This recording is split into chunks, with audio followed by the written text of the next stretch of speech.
quitter le village. C'est... C'est très dur de penser que toute notre vie, on a vécu ici, et on quitte tout comme ça. Mais bon, vu la sécurité et les combats, on n'a pas vraiment le choix. De plus, on a déjà confirmé aux passeurs. On ne peut donc plus faire demi-tour. Départ de Kéboul à pied. On devrait mettre à peu près 3 à 4 jours pour arriver au pass de Khyber. Si on se dépêche. Les derniers adieux ont été très compliqués. Mais ça y est, on est déjà à 5 heures du village. Enfin! Le voyage a été très compliqué, mais on y est. On vient de sortir du train. On est à Karachi. Le passage à Lahore a été très rapide. À peine le temps de prendre quelques livres que voilà, on devait déjà embarquer. Je pense que la suite sera assez rapide. On devrait mettre à peu près 2 jours pour atteindre la frontière iranienne. Nous voilà à Téhéran. Cela fait déjà 19 jours qu'on est parti de Kaboul. J'ai peur qu'on se fasse interpeller avant d'arriver à Havane, car on aura seulement les papiers là-bas.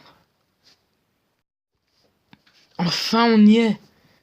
Le voyage a été beaucoup plus long que prévu. On a mis 21 jours.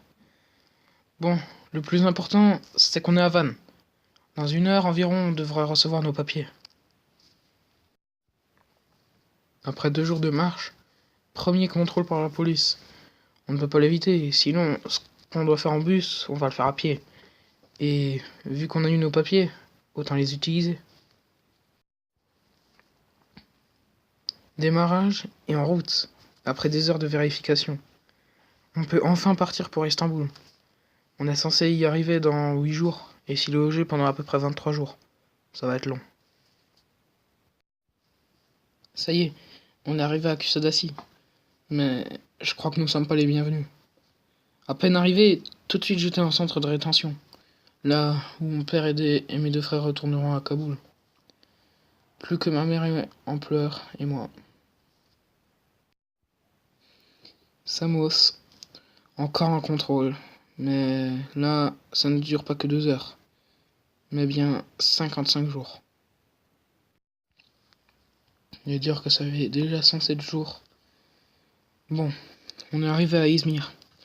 On embarque et on part tous pour Pachino. On devra arriver d'ici 5-6 jours à peu près. Si tout va bien. Plus qu'à croiser les doigts. On est en vie! 102 jours et on est toujours en vie. Le pire, c'est que personne n'est mort ou blessé durant le trajet. C'est un pur miracle.